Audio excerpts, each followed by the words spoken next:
Hi കൂട്ടുകാരെ, 2023-24 നടന്ന second evaluation mathematics എക്സാമില് നമ്മുടെ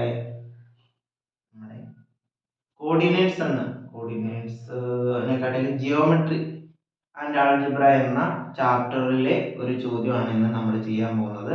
ക്യുലറ്റിന്റെ ക്വസ്റ്റ്യൻ ബുക്കിലെ സീരീസിലേക്ക് എല്ലാ കൂട്ടുകാർക്കും സ്വാഗതം. ഓക്കെ, നമുക്ക് ചോദ്യങ്ങൾ കിട്ടാനായിട്ട് നമ്മുടെ വാട്സപ്പ് ചാനലിൽ നോക്കിയാൽ മതി. അതിനകത്ത് നമ്മൾ ക്വസ്റ്റ്യൻസ് ഇടുന്നുണ്ട്. കൂടാതെ നമുക്ക് ഒരു ചെറിയ മത്സരങ്ങൾ കൂടി അതിനകത്ത് നടക്കുന്നുണ്ട്.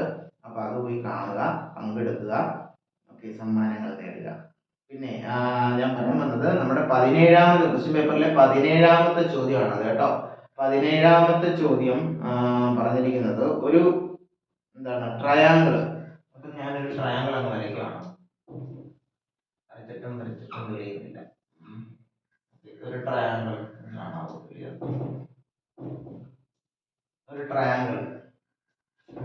കാണാമോ എന്തോ? കണ്ടില്ലെങ്കിൽ കമന്റ് ഇടണേ. നമുക്കൊന്നും കൂടി ചെയ്യാം. ഇതൊരു ട്രയാങ്കിളിന് 3 വെർട്ടീസസ് തന്നിട്ടുണ്ട്.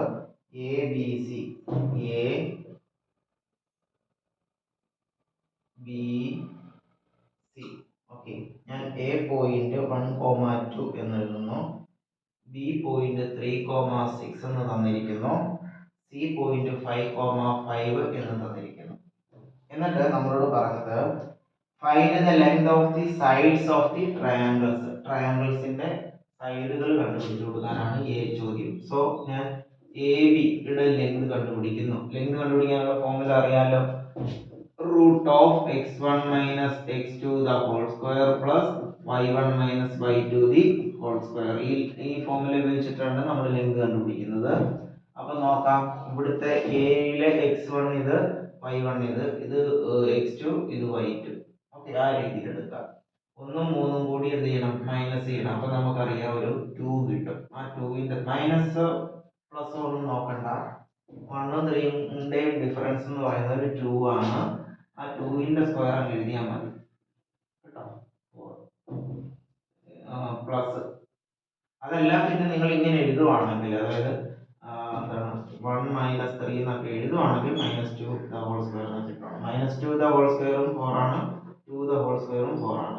അതുകൊണ്ടാണ് ഞാൻ 4 അങ്ങ് എഴുതിയത്. അതായത് നിങ്ങൾ ഇങ്ങനെ എടുത്താലും ഈ ആൻസർ 4ൽ പ്ലസ്സിൽ കിട്ടും. അതുകൊണ്ടാണ് അങ്ങനെ എടുത്തേക്കുന്നത്. ഓക്കെ, അപ്പൊ അത് ഞാൻ പറഞ്ഞത് ഇതിന്റെ ഡിഫറൻസ് അതിന്റെ സ്ക്വയർ ഇവിടെ എഴുതുക. അടുത്ത y ടേംസിന്റെ ഡിഫറൻസ് 4 ആണ് അല്ലെ. 2ന്റെ കൂടെ 4 കൂട്ടിയാൽ 6 ആകും. 4ന്റെ സ്ക്വയർ 16 ആണ്. 16ഉം 4ഉം കൂടെ കൂട്ടിയാൽ എത്ര കിട്ടും? 20, √20. ശരിയല്ലേ? അപ്പൊ അത് കിട്ടും. അതിനെ നമുക്ക് √5 × 4 എന്ന് എഴുതാം. ശരിയല്ലേ? എന്ന് വെച്ചാൽ നല്ല പൊട്ട അങ്ങനെ കിടക്കട്ടെ.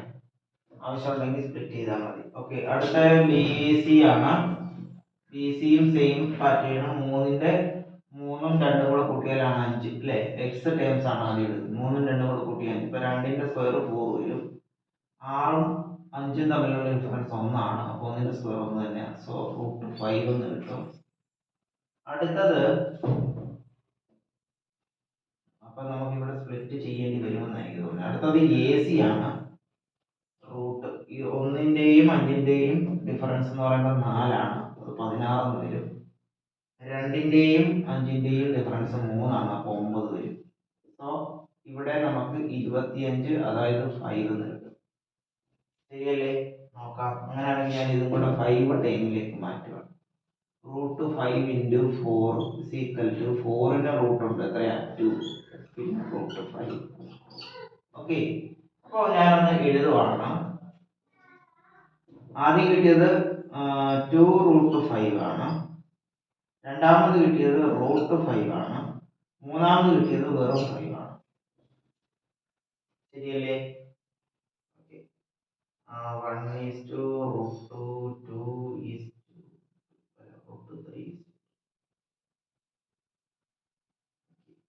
ഇത് എന്ത്?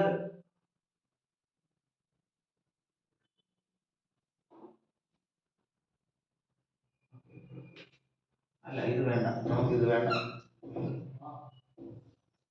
സ്പ്ലിറ്റ് ചെയ്യേണ്ട ആവശ്യമില്ല. നോക്കാം, അല്ലാതെ നോക്കാം. അപ്പൊ ഞാൻ ഈ സൈഡുകൾ ഇങ്ങോട്ടൊന്ന് എഴുതുവാണ്. എ ബി എന്ന് പറയുമ്പോൾ ഇവിടെ വരും റൂട്ട് 20, ബി സി എന്ന് പറയുമ്പോൾ റൂട്ട് 5, എ സി എന്ന് പറയുമ്പോൾ 5. ഓക്കെ, അതായത് ഞാൻ ഇത് എന്ത് ടൈപ്പ്, മൂന്ന് സൈഡ് നമ്മൾ കണ്ടുപിടിച്ചു, അതാണ് ഈ ചോദ്യം. എന്ത് ടൈപ്പ് ട്രയാങ്കിൾ ആണെന്ന് നമ്മളോട് ചോദിച്ചിട്ടുണ്ട്. എന്ത് ടൈപ്പ് ട്രയാങ്കിൾ ആണ്? അപ്പൊ ഇതിനകത്ത് നീളം കൂടിയ സൈഡ് ഏതാണ്? 5 അല്ലേ? അപ്പൊ 5ന്റെ സ്ക്വയർ എടുക്കുന്നു. ഈ 5ന്റെ സ്ക്വയർ ഈ രണ്ട് ചെറിയ സ്ക്വയറുകളോടും കൂട്ടുമ്പോൾ തുല്യമായിരിക്കണം. അപ്പൊ റൂട്ട് 20 സ്ക്വയറും റൂട്ട് 5ന്റെ സ്ക്വയറും തമ്മിൽ കൂട്ടണം. ഇതെന്താണ്? പൈതഗോറസ് തിയറം ആണ്. പൈതഗോറസ് തിയറം ഏത് ട്രയാങ്കിളിൽ അപ്ലൈ ആവത്തുള്ളൂ? റൈറ്റ് ആംഗിൾ ട്രയാങ്കിളിൽ അപ്ലൈ ചെയ്യാൻ പറ്റത്തുള്ളൂ. സോ അതുകൊണ്ട് ആ രീതി ഒന്ന് പരീക്ഷിച്ച് നോക്കുവാണേ. 5ന്റെ സ്ക്വയർ 25, റൂട്ട് 20യുടെ സ്ക്വയർ വെറും 20, റൂട്ട് 5ന്റെ സ്ക്വയർ വെറും 5. സോ രണ്ടും 25 കിട്ടി അല്ലേ? അതായത് ഇത് അപ്പം എന്തായിരിക്കും? ഹൈപ്പോട്ടിന്യൂസ് ആയിരിക്കും, അഥവാ കർണമായിരിക്കും. കർണത്തിന്റെ സ്ക്വയർ ബാക്കി രണ്ട് ചെറിയ സൈഡുകളുടെയും സ്ക്വയറിന് തുല്യമാണെങ്കിൽ അതെന്ത് ട്രയാങ്കിൾ ആണ്? റൈറ്റ് ആംഗിൾ ട്രയാങ്കിൾ ആണ് കേട്ടോ, മട്ടത്രികോണമാണ്. വീഡിയോ അപ്പം നമ്മുടെ ബി ചോദ്യത്തിൽ നമ്മൾ എന്ത് എഴുതി വെക്കണം? മട്ടത്രികോണം അഥവാ റൈറ്റ് ആംഗിൾ ട്രയാങ്കിൾ എന്ന് എഴുതി വെക്കണം. വീഡിയോ